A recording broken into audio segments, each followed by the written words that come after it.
A ver, estamos enganchados en la línea telefónica con Luis Benavente, que es director de la Agencia de Comunicaciones y Análisis Político Vox Populi, y para colmo, y digo para colmo porque debe ser un dolor de cabeza, ser estadístico en estas circunstancias. Lucho, buenos días, bienvenido a PBO. Buenos días, Felipe. A ver, Lucho, háblame de rebrote de segunda ola desde el punto de vista estadístico, científico, ¿en qué estamos? Bueno, estamos haciendo los cálculos para concluir el informe anual, que básicamente es estadística de abril a diciembre, dado que en marzo hubo un número muy pequeño, muy reducido de muertes por COVID, que se podría considerar marginal. Estamos validando las cifras de acuerdo a nuestros procedimientos. Definitivamente estamos encima de 100.000 muertes por COVID. Nosotros principalmente habíamos demostrado que las muertes, y es un tema que es necesario repetirlo porque lo debe comprender toda la población, las muertes por COVID, según el MINSA, se dan en un 70% para hombres, 30% para mujeres. Y las muertes en exceso tienen un porcentaje muy parecido a ese 70-30% por 6 décimas de diferencia. O sea, prácticamente todos los muertos en exceso son por COVID o serían por COVID, de acuerdo con esta estimación estadística bastante seria que hemos hecho, ¿no? Y eso dista mucho de los 38.000 muertos que reconoce el MINSA. A mí me sorprende mucho que a fines de julio la ministra Mazzetti, que permanece hoy en el cargo, dijo que habría unos 44.000 muertos, la gran mayoría por COVID. Si a fines de julio fue eso, hoy en día esas cifras podrían cuadrar perfectamente con nuestras cifras. Pero luego Mazzetti no ha tocado el tema. Los medios de comunicación se han olvidado del tema y parece que en el Perú no hubiera un verdadero número. Hay opciones, si es que científicamente no se puede demostrar que esas personas murieron por COVID. Primero, no murieron por una guerra. Segundo, no murieron por un aluvión, por un tsunami, por un terremoto. ¿Por qué murieron? Por una pandemia. No hubo otra explicación de ese exceso de muertes en exceso. Las muertes regulares eran 53% hombres, 47% mujeres, y ese era un porcentaje muy estable, como hemos visto en otras oportunidades, Felipe, muy estable durante 4 años de existencia de SINADEF, mes al mes, más o menos un punto porcentual. Esa era la proporción de muertes de hombres con mujeres. El gobierno tiene salidas, si quisiera decir la verdad. Ya, pero a ver, este gobierno... Ya. Pero por dar un ejemplo, yo veo, hay un muchacho Parra, que con buena fe, dicho sea de paso, habla de cifra de contagiados. También el otro muchacho, Marco Rolé de Mola, también seguramente con buena fe habla de cifra de contagiados. Pero la cifra de contagiados pues es una mentira monumental, porque para saber eso de contagiados y dados de alta deberíamos haber hecho pues 50, 60 mil pruebas moleculares al día. Hoy en Israel, país que tiene 8.8 millones de habitantes, hacen 120.000 pruebas al día. Entonces no podemos hablar con sentido común y conciencia de cifra de contagiados. Exactamente, y ese es un buen punto que casi no se ha tocado acá en Perú. En ninguna parte en el mundo más o menos serio se considera la cifra de contagiados como una cifra, como un indicador real de la situación. Se considera como un indicador referencial para informaciones tal vez periodísticas, para orientar en el sentido de lo que está pasando, pero no como una cifra real de la situación. En cambio, el número de muertes sí es una cifra más objetiva, y aún así, en el Perú, como tú has dicho en otras oportunidades, que es un país tan informal, la informalidad comienza con el nacimiento y termina con la muerte, por lo tanto habrá muchas muertes no registradas estadísticamente. Entonces esa cifra de 100.000 es un mínimo que podría ser más, podría llegar a 120, 130.000, lo cual nunca se podrá establecer, ¿no? Ahora otra cosa. Sí, quería aprovechar, estando tú en línea, porque Vox Populi tiene varias vertientes, ¿no? Y tiene la vertiente de análisis comunicacional y análisis político. ¿A qué apunta la señora Mazzetti con tanta media verdad, tanta media mentira, especialmente ayer que sale a anunciar la segunda ola y el día de hoy inicia la huelga médica? ¿Tú presumes, como es mi caso, de que le quieren bajar la llanta a los médicos y ponerlos a ellos como abusivos o impertinentes? Hay una palabra clave en esto, Philip, que se llama política. Y eso no es político. Bajarle la llanta a los médicos, demostrar que los médicos son los malos de la película, no va a conducir a nada.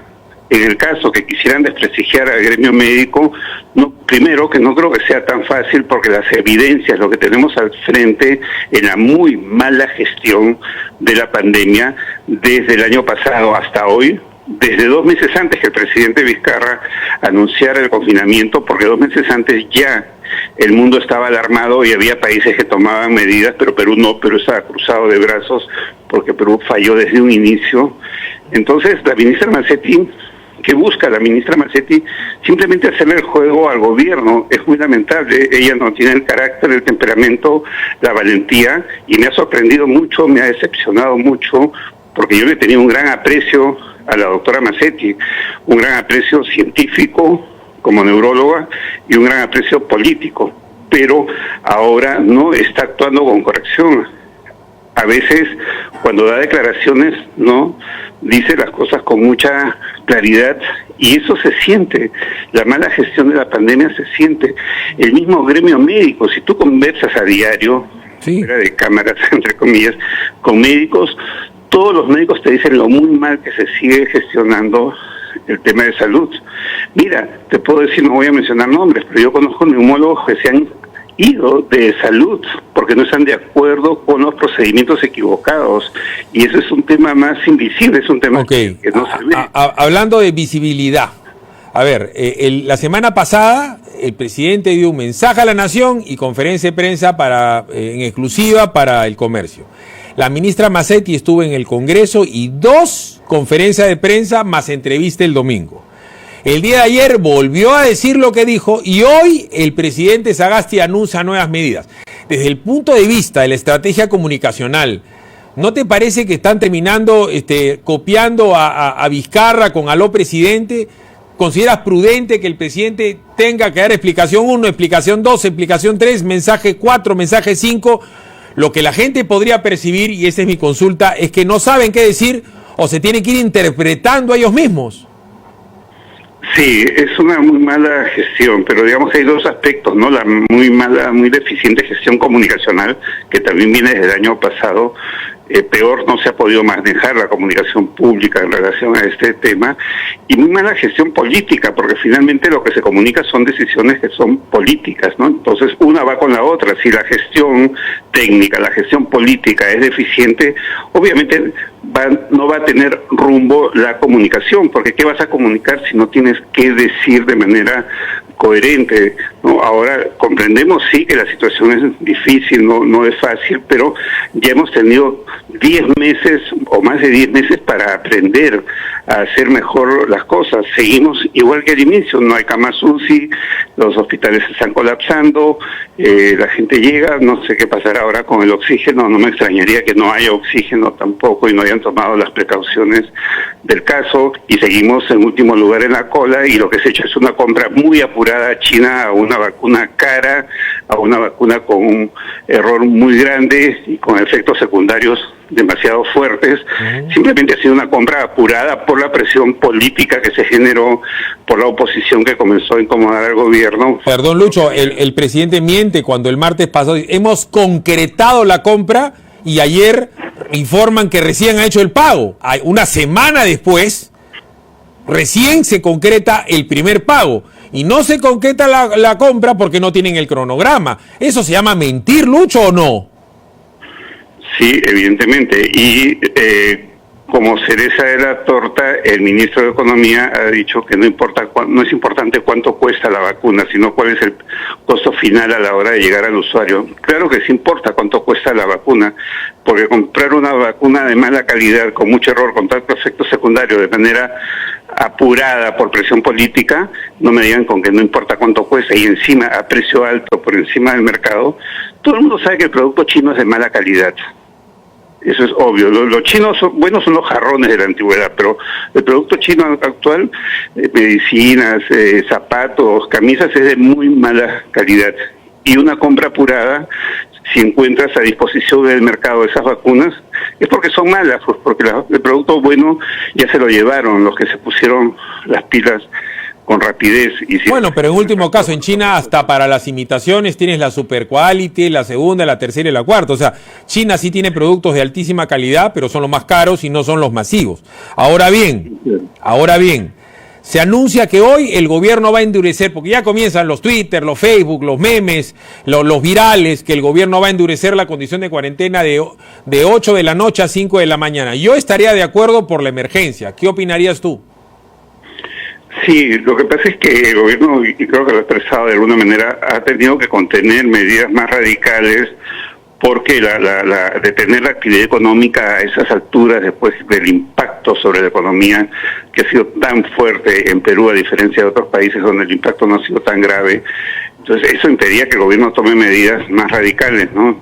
Pero las evidencias de contagio y de muertes que van en ascenso muestran la necesidad del confinamiento, y más aún cuando no tenemos la vacuna. A ver. Desarrollado donde la gente común y corriente ya se está vacunando, no solo los médicos y los ancianos. A ver, hablando del tema, seguramente te vamos a llamar uno de estos días en Combates para hablar de la verdad, rarísimas, por no decir mentirosas, encuestas de popularidad de los candidatos presidenciales que no hacen campaña, en fin. Pero a ver, si el mejor amigo de Lucho Benavente, su hermano, su hermana, su hija, sale presidente de mesa, la señora Macetti ha dicho que los va a vacunar y no hay vacuna, ¿tú qué le recomendarías a las personas? ¿Que vayan o que no vayan? Pregunta 1. Pregunta 2. ¿Crees que eso va a generar ausentismo? Pregunta 3. ¿Crees que se anulen o se aplacen las elecciones?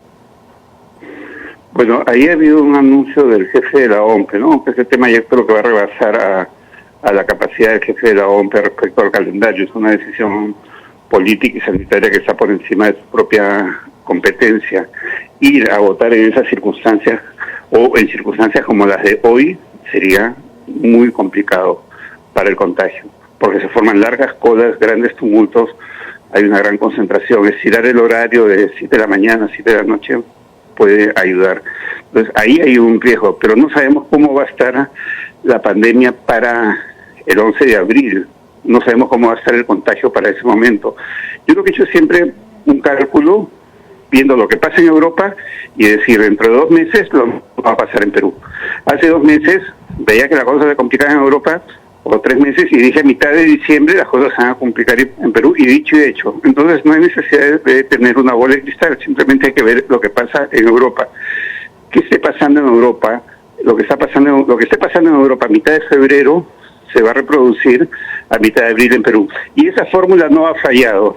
Cuando el virus subió, cuando bajó, cuando las muertes se expandieron, cuando se contrajeron, todo ha ocurrido en Perú 2 meses después de cómo ocurría en Europa. Entonces, es muy fácil, la fórmula es muy simple, porque el virus tiene esa conducta sin necesidad de entrar a mayores explicaciones. Veamos qué pasa en Perú a mitad de febrero, dentro de 1 mes exactamente, y podremos saber, veamos qué pasa en Europa dentro de 1 mes, a mitad de febrero, y sabremos qué va a pasar a mitad de...